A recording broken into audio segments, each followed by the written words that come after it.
Thank you for listening to Lone Star Community Radio. This program was broadcasted and recorded live from the LSCR studios in downtown Conroe, Texas. Lone Star Community Radio is supported by listeners like you. Donate and sponsor today. For more information on getting involved with Lone Star Community Radio, contact us at lscrstudios@gmail.com or visit us online at www.irlonestar.com. All right, we're listening to Lone Star Community Radio here on irlonestar.com, Conroe's FM 104.5, 106.1. Hanging out in the studio, if you're hearing this voice, this is Dick Schischler, that's right, and that means I have a special guest in the studio. We're going to be talking to the American Legion Auxiliary Unit 95 with Roxanne Moss, and I think she's the main PR lady or ma'am or cadet. I don't really know. We're going to find out all about Roxanne, and especially with the American Legion, because I got some questions because I really don't know what the American Legion is. So I'm going to learn all about it today.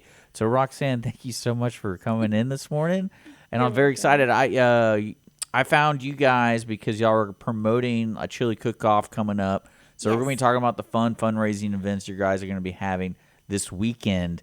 And you got a full party block set. Yes, we do. When I saw that, I go, man, who's going to all of that? Because I'd be exhausted after that. But first, let's get to know you and the auxiliary. So you are Roxanne. I am. I actually am a dual member in our American Legion post. I am a Legionnaire because I am a veteran of the United States Marine Corps, and I am also an auxiliary unit member. Okay. And I am eligible to join the auxiliary because I am my own veteran. I can sponsor myself. Wait, you're really you're confusing the heck out of me there. Okay, so let's take a step back. So it sounds like you're a Marine.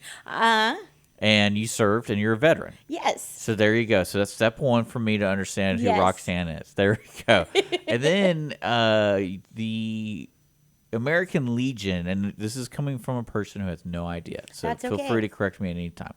So from what I understood, the American Legion was like a separate group than that was within the VFW kind of thing.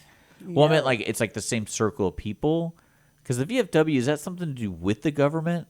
Does the government have direct involvement with the VFW, or does the Marine, or does the military? Because I feel like you can't just open a post. You just can't do these things willy-nilly because... We are completely separate entities. The VFW, which you're referring to, the Veteran of Foreign Wars, that organization is its own entity. It has its own requirements. Okay, so it's a club.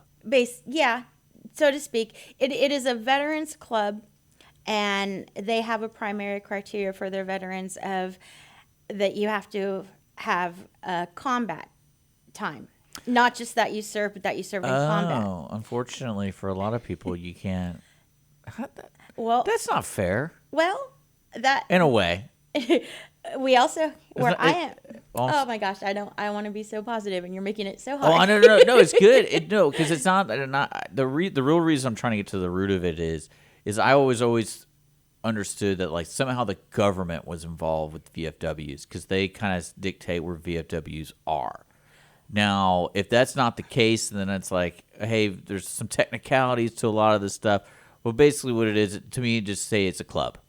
Yes. And then the American Legion is another club. Yes. So that's all I need to know. Yes. Because for some reason I thought the VFW was like the first thing the government did to help out veterans. Actually, that is not true. But no, I don't think it's true. I mean, in my mind.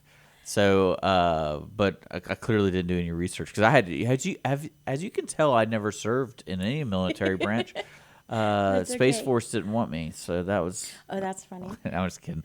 So, American Legion is a club, and you guys serve. Unit 95 serves what area exactly? We are out of Huntsville. Okay. But we welcome anybody in our Walker County area. We're one of about 4 different American Legion posts, probably within a 50 or 60 mile radius of each other. So there's a lot of opportunities to learn the Legion around here. And the mission statement of the Legion, what would you say it is? Our mission statement. I know that's mission statements are always important for organizations, even though they might not have one. It's more of just tell me what the core use. It's basically to enhance the well-being of America's veterans. Okay. That would be the short form. Okay. Literally the mission of the Legion. So if I move to the Huntsville area and I'm a veteran, and I want to get involved, or I need help, or I need something, you're a place I could call. We are absolutely the place you would come. Okay. Absolutely. We are a safe haven and a welcoming support system for any veteran in our area for any reason at any time. Okay. You know, our post is unique in that we also have a canteen inside that is for our membership only. I like how you call it canteen. That is what it is a Oh, I know. percentage of square foot within our post building. Oh, I know. We're It's one of blessed to those have legal. that. It's one of those legal things, and it's really funny to me. And I always enjoy that with legions and other, I guess, VFWs, and because it's always like, oh, you gotta correct him. It gotta be canteen. I'm like, okay, fine. Don't call it a bar. We all have rules. But what I was getting at is we open literally every day after 3. There is going to be an open door at our post. I like that. That's cool. And you just come in. You know, you don't have to be a member. You don't have to have a particular reason. For a lot of us veterans, it's sometimes just a place to just go and sit and be left alone, but not be alone. Yeah. And we host that. We do that. We're very friendly and very welcoming, and it's a blessing. You know, it's nice to have that kind of community for our little group. A couple of things I do want to share. Okay. The American Legion is actually the nation's oldest and largest veterans nonprofit. We're a 501c19. Oh, wow. So when did y'all start? We were established in 1919 Okay. in Indianapolis. And we were made by officers from the American Expeditionary Forces coming out of Paris, France after World War I. Yeah, I was thinking that. And we are the organization that actually precursed the Veterans Administration. We made it in-house and we called it the Veterans Bureau. That became the Veterans Administration. So we have a long history of servicemen and women and it's their something families. in my mind, and again, like it's terrible to talk to somebody like me because I didn't serve. That's okay. So it's like I don't don't really have know to. what the needs are. I don't know what the whole program is. I don't know who's doing what, who's not doing something. Because there's always someone not doing something that should be like it should be in place already. And that's why, like, the American Legion, like, exactly why it was created, because didn't have nothing like it existed at the time. But I don't know. I have no idea because I didn't serve. I didn't grow up. My grandparents served, but my dad didn't, so I didn't grow up in a military real family. But I'm sure we have all the World War One memorabilia, great grandfathers, all that stuff. He was in Paris, so that's kind of fun. Not really, because he was doing stuff over there. But yeah, okay. And then let's turn it around for Roxanne for today. Like, what's going on? You're doing a bunch of fundraisers. We have all kinds of fun stuff going on at Sam Houston Post 95. On Friday from 7 to 10, we have a Totally 80s karaoke membership drive. So we do karaoke every Friday as a normal activity in the canteen, yes, and it is for members only. We are a private organization. We are not open to the public. So when we have an event where we can open it to the public, it's even more fun for us. Yeah. It's more opportunity to meet more people and be. And to be a member, you have to be a serve. You had to serve at one point. Well, there are 3 ways you can be Okay. a member. There are 3 entities. So you can be a Legionnaire, which I am. If you are a veteran and you served a minimum of 1 day active duty, federally recognized, where you're discharged and you have a DD-214 that gives you a general under honorable or honorable discharge, you are eligible to join as a Legionnaire. Cool. If you are a male descendant of a veteran, so a son, stepson, grandson, Okay. you can join our Sons of the American Legion Squadron and you become a support member. Okay. And they have a charter. The Sons of the American Legion are probably as big and renowned as the Legionnaires are. A lot of people across the nation recognize their light blue hats. And they just do a lot of support functions in a post. They raise a lot of funds and a lot of awareness. Mm-hmm. And then we also have, of course, our auxiliary unit. And the auxiliary are basically your female descendants of a veteran. So a wife, a mother, a daughter, a granddaughter of a veteran, you're eligible to come and join our auxiliary unit. So this is what. Okay, I'm trying to. So now I'm understanding. Now I'm like, right, these words have meaning to it.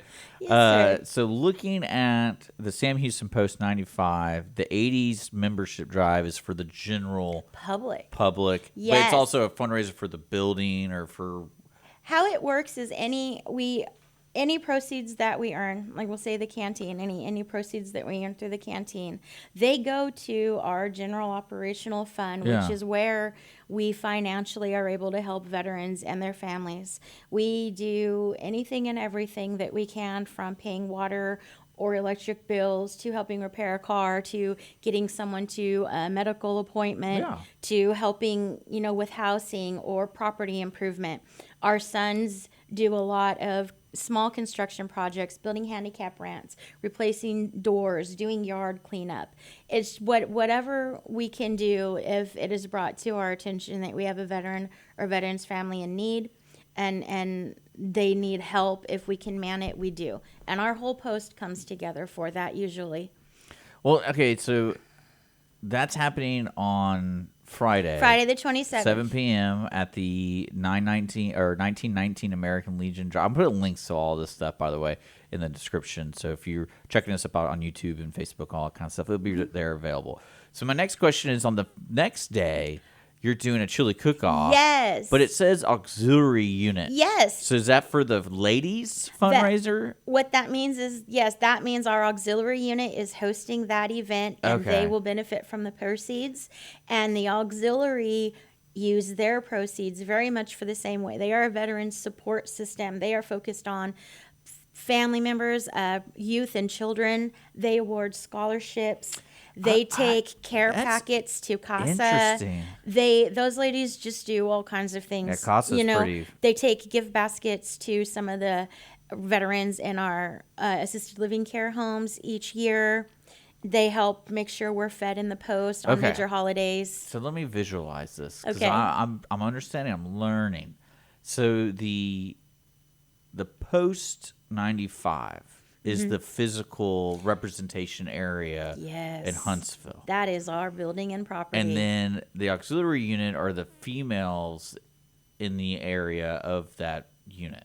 there are some gentlemen in the auxiliary too, but Okay, primarily so you can't yes. be a guy. So I'm trying to see, is it If two you- separate clubs, or is it? It's all one building, and we have all three groups in our building. Okay, so the So, Legionnaires are the veterans. We're Why the post is there. Okay. But that means we bear the burden of all the operational overhead. Yeah, no, I understand. And then the support system includes Sons and auxiliary. sons and auxiliary. Yes. So, but you don't have to, like, if you're a Legionnaire, you don't have to participate in either of those two groups. You can just go to the canteen. You and really, have some yes, beers. you can. And we have a lot of Legionnaires that do that. They pay their membership. They come and socialize in the canteen. Okay. And Well, 'cause they really- do their own thing, and that's okay too. We are volunteer members. So that's good. And like, what's important too for the people listening is two of these options are available to the public regardless of service. Yes. And I mean, if I was in the area, because I don't live in Huntsville, but Mm-hmm. this is something like, 'cause I like chili and I like 80s music. So a good thing that 80s music is first. Yes. Because can you imagine if it was in the reverse, that everyone would be throwing up and dancing all the time with a belly full. Because and what's cool about this, you get to learn about the people, especially with the community-driven ideas y'all have Yes. there. Because it sounds like y'all put units in certain areas that are in need. So it's not just do someone. that. It's not just someone just going randomly. I don't like 95. I want to be 96, and then down the street there's 96. It almost is like that. East Texas is blessed with a good concentration of American Legion posts, but we're blessed with them really across the state.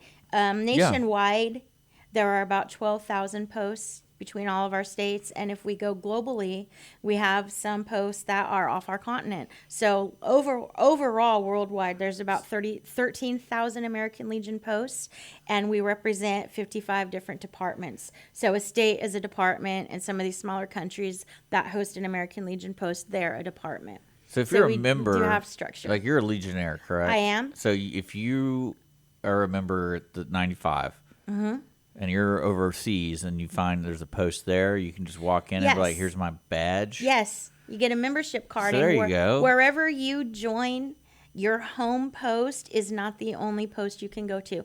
Becoming a member, you can go to any post you want wherever you're at if there's one near you. That's gotta be Our kinda membership fun, is right? open that way, yes. So we can all visit each other at any time. There you go. It's fun. Well, let's talk a little bit more details about this chili cook-off. Because looking at it, it's open to the public Yes. on Saturday, this Saturday at 10 a.m. to 4 p.m.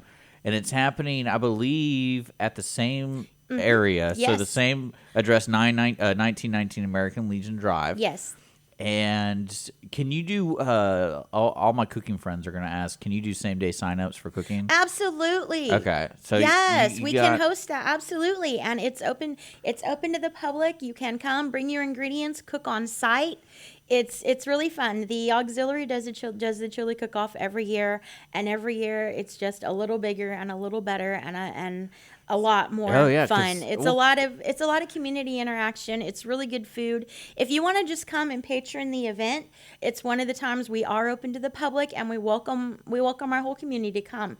See what the post is, meet and greet the members, buy a taster's kit, and just enjoy eating the chili. If you didn't want to be cooking, Well, there also I have gotta- vendors there too, so some local I gotta shopping point this is out, available. if you don't mind, Roxanne. No. I see that. So there's the chili cook-off part.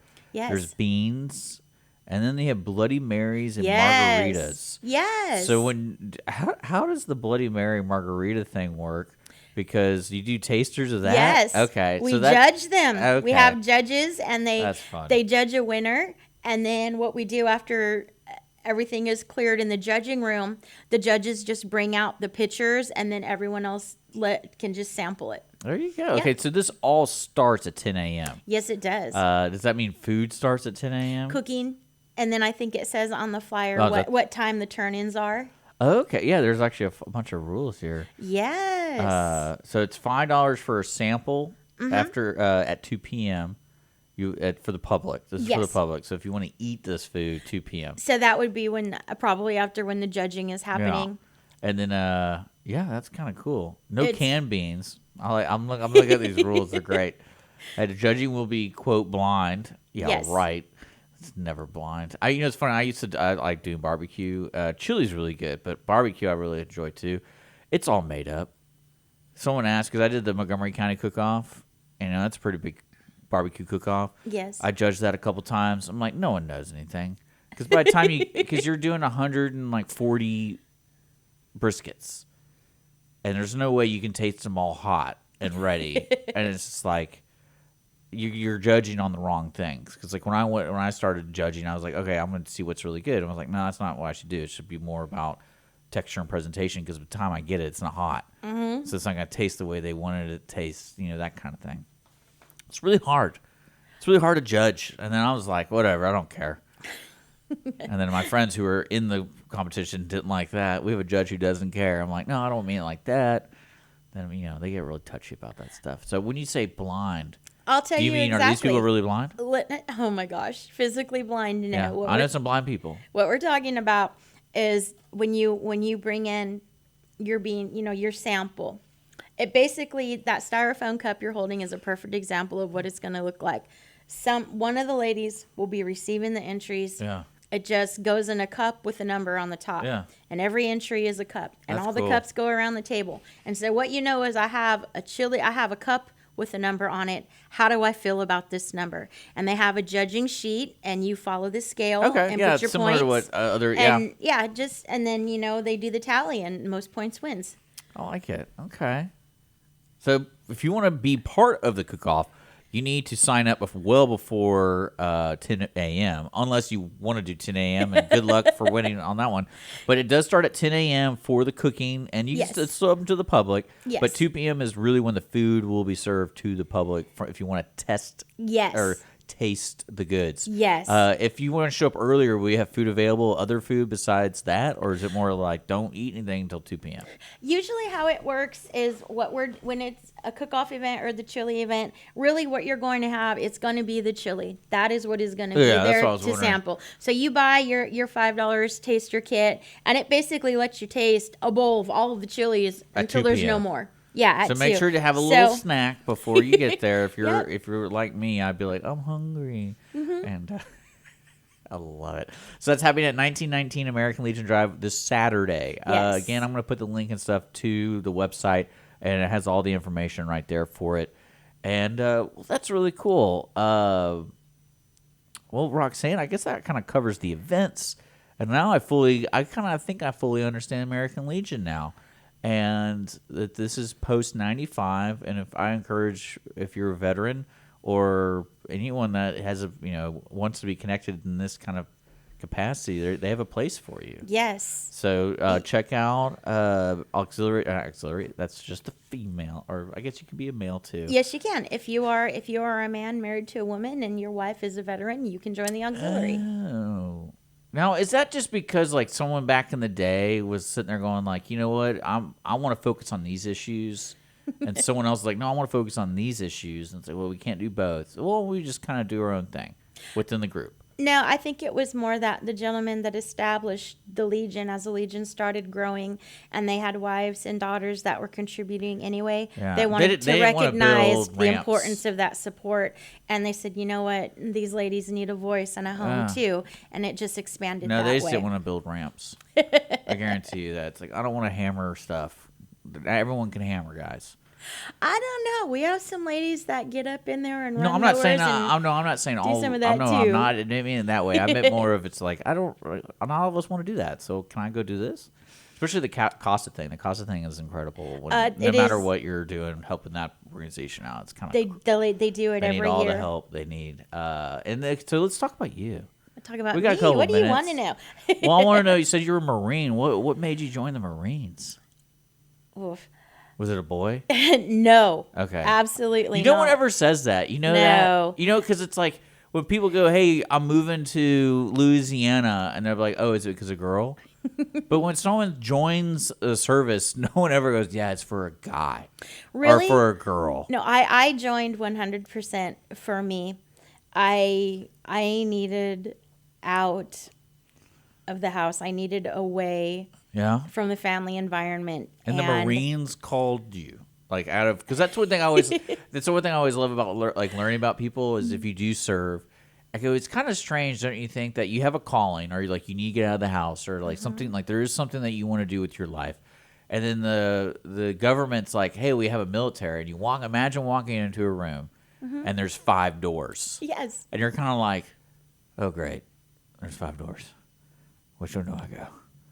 No, but you can simplify it as much as you want, And then I'm always curious why people choose the door they walk through. So you chose the Marines. The day that I knew I needed to just survive my senior year and go happened to be the day that we had a female Marine Corps recruiter on our high school campus. Wow. And it just Changed your life. did. It changed your life. I had a militant path going initially with the family support to go into the Coast Guard. Where I grew up in California, the water was all around us, and we were always in it, and it made... Is that part of the military? Honestly, they are the Department of Homeland Security. Yeah, because there's 5 branches of the military, right? Does that include the Coast Guard?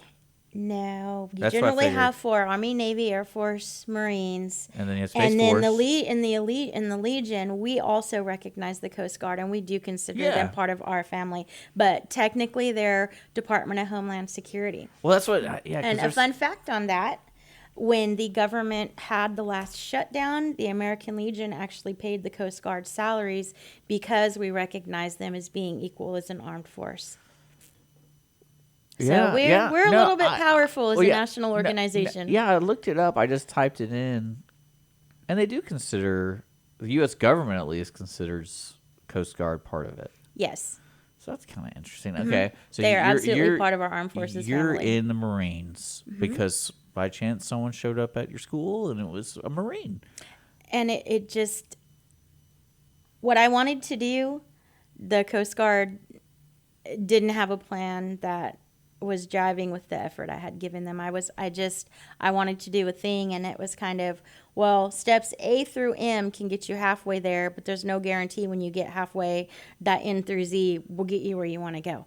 and I Was that just like what you had wanna a do? fashion. I wanted to be doing something around the helicopters. I didn't care if it was search and rescue. I didn't care if it was on the ground and logistics. Yeah. I didn't care if it was send me to school to wrench on them. I had a fascination for them. Yeah, I yeah. wanted to be in a chopper wing where there's So action and Marines movement. have helicopters? Absolutely, we do. We have 3 batteries for our air wing. Yes, we do. We have 3 different companies. Okinawa State hosts one. 29 Palms in California hosts one, and then also Cherry Point in North Carolina hosts one. Yes, we have helicopters, and they are fierce. And going into the Marine Corps, I got to go into the air wing and stay there my whole time, and that was fabulous because that was what I wanted to do. And I did unit diary clerk was my first job, which is basically personnel record keeping. And then I got to get schools and earn rank, and I got into logistics and planning, and that's kind of where I finished There you out my go. time. So I have deployments and 2 combat service medals. Okay. Well, thank you. Thank you for asking. That was, it's always fascinating because somebody set up that structure, and then it's like there's all these sorts of stories, especially with anyone that serves in any capacity in public service. It's like it's really interesting because I have no idea, and so it's like, all right, how did you land here? And then it's like, all right, If you have it in your family too, I come from a long line of veterans. There are Okay. people on both sides of the family lines going back to the Revolutionary War that were involved in being part of the military. I guess you can instill a sense of civic duty, just a sense Yeah. of communal responsibility, but also it can come from nowhere, you know. And one thing I would like to say, our youth right now, you know, let's talk to our sophomores, juniors, seniors in high school, maybe Yeah. our freshmen, sophomores in college. If you're not feeling like you're going to get where you want to go, or you're not fulfilled the way you thought you would be by that endeavor, consider enlistment, because it takes 3 major weights off of your plate. Where am I going to live? What am I going to eat? And what am I going to wear? You get those things. You get Yeah. them, you know, and it gives you experience and exposure and a more global or you idea. get married. Well, there's that part too, Because but that's on the your lower wife end. will tell you what to do. All 3 of those things. But it just, you know, it's becoming an option that we don't talk about the way we used to, you know, and I would welcome any younger person who is thinking about enlistment as an option, you know, like was mine, to just to escape alive the household, you know, Yeah, or no, I agree. to have a plan and get some structure so that I know what to do as a grown-up. Come to an American Legion post and talk to us. Come talk to the veterans. Come talk to our family members. Our post even has a junior auxiliary unit, and they're winning awards on the state and national level. Now, is that considered like a extracurricular activity at school? So, like, say I'm a sophomore in high school, I can join that? No, it has nothing to do with school. It is Okay. 100% an American Legion organization Okay, so program. it's just for It's kids just of- if you are, you know, a son, daughter, grandson, granddaughter of an auxiliary unit member, or you have a veteran who is your parent or grandparent is a veteran, Yeah. and you are 18 or under, you can join the auxiliary unit. Yes, and you join the juniors. And what Interesting. our juniors, I think the age range, I think there's actually an infant going up into, I think our oldest juniors are maybe early teens, like freshman year high school, and they do their own fundraisers. They have their own programs that they work, that the American Legion Auxiliary gives to them. You know, they do all kinds of things. Every event we have at the post, they're there hands-on learning and helping and setting things up and tearing things down. They do their own bake sales. They bake their goods, they sell them. They do their own lemonade stand. They're a junior support system for the post, as well as a standalone unit with their own officers, their own monthly meeting, and their own structure. And it's really great. You know, we're building positive citizens. We're teaching Americanism, patriotism. We're keeping values instilled that sometimes are getting lost in the world around. And the girls are exemplary at upholding what they're being taught. They even can tell you flag etiquette. You know, if you've got a flag hanging at your house and something's wrong with it, they know why, and they can tell you and they can fix it. It's really a great confidence-building, inspiring program. You know, and the fact that they've won awards for their efforts and their fundraising is amazing. Well, I mean, it's kind of, again, it's amazing to me that you guys do so much on top of not just helping people who served in the military, but it's also it almost sounds like it's family oriented. 100%. We say we are the American Legion family. Yeah. We have Legionnaires, Auxiliary, and the Sons. And we then- absolutely have a home for everyone who is a veteran's family member. Yeah, so let's remind folks that this weekend, starting Friday, you're having a general fundraiser for the American Legion Post 95. It is an 80s party. The public is welcome. Karaoke, sorry. Yes, it's a karaoke membership drive. And it's a costume part or costume. Costume desired, yes. We want Yeah. you to come dressed for the 80s and sing your favorite 80s song. And the purpose of the recruitment drive is to open our doors to the public and get veterans or family members of veterans who have maybe heard of us or aren't sure what we are or are just looking for a place to belong with people that have something in common with them. We open our doors to the public so you can do that. Come sing with us. Come dress up with us. Come meet us. Yeah. Come see what it's like in our canteen and learn the people that you would be members with and see if we're a fit for you. We really want to always grow our membership as well as continuously be part of the community and just say, hey, we're here and you can come if you have a need and we want to know you and we want to help you. There you go. And then I put links to everything about the cook-off, about the membership drive. So it's all right there for you guys. Roxanne, thank you so much for coming in and talking about this. So much fun. Thank you. And guys, you're listening to Mornings of Lone Star here at Lone Star Community Radio, irlonestar.com worldwide, Conroe's FM 104.5, 106.1. We're going to get back to the music. If you ever want to be a guest, let us know. Just reach out to me at the website, irlonestar.com, or just look up Mornings of Lone Star. We'll see you guys later.